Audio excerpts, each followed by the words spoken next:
খাওয়া থেকে দূরে রাখা, শয়তানের ওয়াসওয়াসা থেকে নিজেকে সরিয়ে রাখা।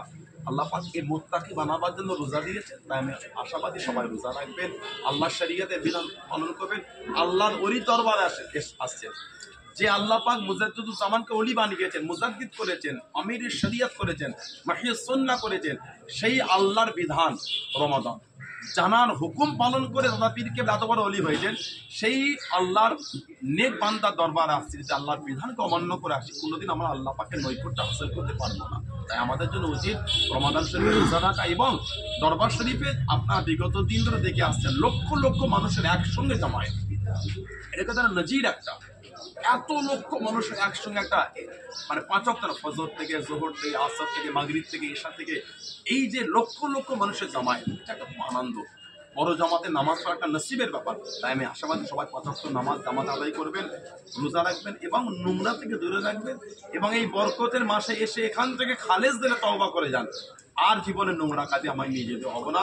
আল্লাহ ইবাদতের মধ্যে দিয়েই বাকি জীবনটা কাটিয়ে দেবো, এই দোয়া আল্লাহ দরবার চান। আল্লাহ পাক দয়াময় মেহেরবানি করে আমাদের বিগত জীবনের গুণাগুলি এই বরকতপূর্ণ মাসের খাতিরে, আল্লাহ ওয়ালাদের খাতির আল্লাহ মাফ করে দিয়ে। অনেকে হোটেলে রমজান মাসে দেখছি, আমাদের একটা নজরও পড়েছে, আচ্ছা তাদের উদ্দেশ্যে ছোট্ট একটা আমি ওটাই বললাম, দেখেন এসেছে আমার আল্লাহ ওলির দরবার, আমাকে ভাবতে হবে আমি কোথায় আসছি আর কে ইনাকে ওলি করেছে। আমরা আসলাম মুজাদ্দিদুজ্জামানের দরবার, তারা আপনাকে এত ভালোবাসে, কেন ভালোবাসে? আল্লাহ তাআলাকে ওলি করেছেন। কে করেছেন? আল্লাহ করেছেন।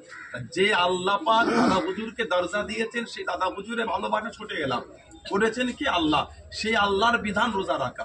তাহলে আমরা একটা ভালোবাসার বিষয়কে প্রাধান্য দিতে গিয়ে আর একটা বিধানকে অমান্য করে ফেলেছি। আমাদের জন্য উচিত হবে যে উভয় বিষয়কে প্রাধান্য দিয়ে নিজের জীবনকে গড়ে তোলা। যারা খাচ্ছেন তাদের ইমানের কমজোরিতা আছে, আল্লাহর বিধানকে তারা হেয় করেছেন, আল্লাহর সাথে ধোঁকা দিয়েছেন। তারা হোটেলে খেয়ে আমার মাথায় টুপি দিয়ে মুখ শুকিয়ে রোজাদারদের কাঁধে কাঁধে মিলে করছে, এটা লজ্জা ছাড়া কিছু নয়। এটা একটা মুমিনের পরিচয় হতে পারে, এটা ফাসিকের পরিচয়, এটা গুনাহগারের পরিচয়, কবিরা গুনাহ। শুধু গুনাহ নয়, কবিরা গুনাহ। রমাদান শরীফের এত গুরুত্ব। আল্লাহ পাক শাহরু রমাদান আল্লাযী উনজিলা ফীহিল কুরআন, আল্লাহ পাক এই রমাদানে কোরআন দিয়েছেন। এবং হাদিস শরীফে, বুখারী শরীফ, মুসলিম শরীফের রিওয়ায়াতে এসেছে, সরকারে দু আলম সাল্লাল্লাহু আলাইহি ওয়াসাল্লাম বলেছেন, মান সামা রমাদানা ঈমানান ওয়া ইহতিসাবান গুফিরা লাহু মা তাকাদ্দামা মিন যানবি।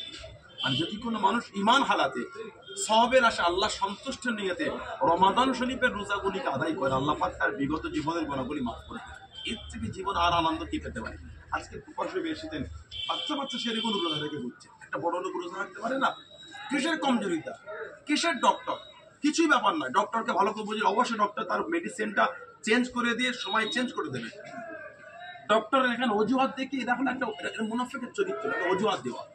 নবী জিহাদের জমিনে গেছেন, সাহাবাদের কারণে যেতে পারেন না, কিন্তু মুনাফিকরা তারা অজুহাত দেখে আমার এই কারণ, ওই কারণ, ওই কারণ। তখন নবী পাক মুনাফিকদের এই অজুহাত দেখে হাসতেন। সাহাবাদের নবী পাক দুজনেই জানলেন, একজনে ছিল অজুহাত, একজনে ছিল কারণ। আজকে যারা শরীর খারাপ মিথ্যা মিথ্যা অজুহাত দেখে রোজা ভঙ্গ করছেন, তারা কিন্তু সেই নোংরা কাতারে পড়ে যাচ্ছে। তাই আমি তাদের কাছে আশাবাদী, খালেজ দিলে তওবা করে রমাদান শরীফের হুকুম আদায় করে রোজা রাখেন। আল্লাহ পাক রোজাদারদের জন্য জান্নাতের একটা দরওয়াজা, রায়হান দরওয়াজা জান্নাত আমার রোজাদারদের জন্যই বানিয়েছেন। এর থেকে আর কি আছে যে রোজাদারদের এত প্রাধান্য, এত গুরুত্ব, এত মর্যাদা। তাই ওলি দরবারে এসেছেন যিনি বাংলা নয়, ভারত উপমহাদেশে, ভারত উপমহাদেশ নয়, এশিয়া উপমহাদেশে, Kabul, Kandahar, Badakhshan, Uzbekistan, Bukhara, বিভিন্ন জায়গায় যিনি আহলে সুন্নাত ওয়াল জামাতের খেদমত করেছেন, শরীয়তের বিধান নিয়ে ছুটে গেছেন, রক্ত পানি করে ফেলেছে আল্লাহর দ্বীনকে কায়েমের জন্য।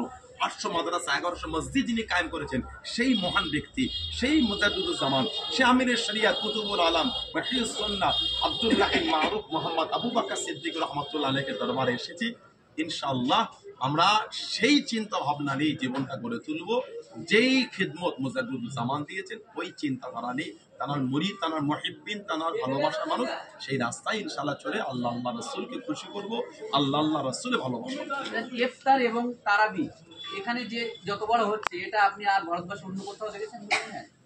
আমি আমার জ্ঞানে আমি দেখতে হয়তো হতে পারে, বাট আমার নলেজ নাই। আমি তো মানে সব জায়গার নিউজ তো আমি রাখি না, হয়তো হতে পারে, বাট আমার জ্ঞানে আমি দেখতে পাইনি। আমি এটা বলতে পারি যে ফুরফুরা শরীফ এবছর ভারতবর্ষের সর্ববৃহৎ ইফতার এবং তারাবির নামাজ বলতে পারেন, বাট আমি অন্য হয়তো আমার অজানা মাতে হতে পারে, কেউ যদি তথ্য দেন হয়তো অনেকে আমাদের এই বক্তব্যগুলো কিছু নোংরা লোক আছে, তারা নোংরা ভাবে মিসগাইড করে লোকের কাছে। আমি তাদেরকে বলবো, দেখেন একটা মানুষের কোনো বক্তব্য উপস্থাপনকে যদি বিরোধী করতে হয় সেটা নোংরা ভাবে না, ভালোভাবে করা যায়। তাই আমার জানা মতে নাই, হয়তো থাকতে পারে, কেউ যদি থাকতে পারে সেটা আমাকে বলবে, আমি আমার ভুল সংশোধন করে নেবো। বাট আমি বললাম নাই বলে এটাকে নিয়েই নোংরাভাবে সমাজে প্রচার করা, আমার মনে হয় এটা তাদের জন্য হীন মানসিকতা পরিচয় দেওয়াই বলে আমি বলবো। আপনাদের ভালোবাসা।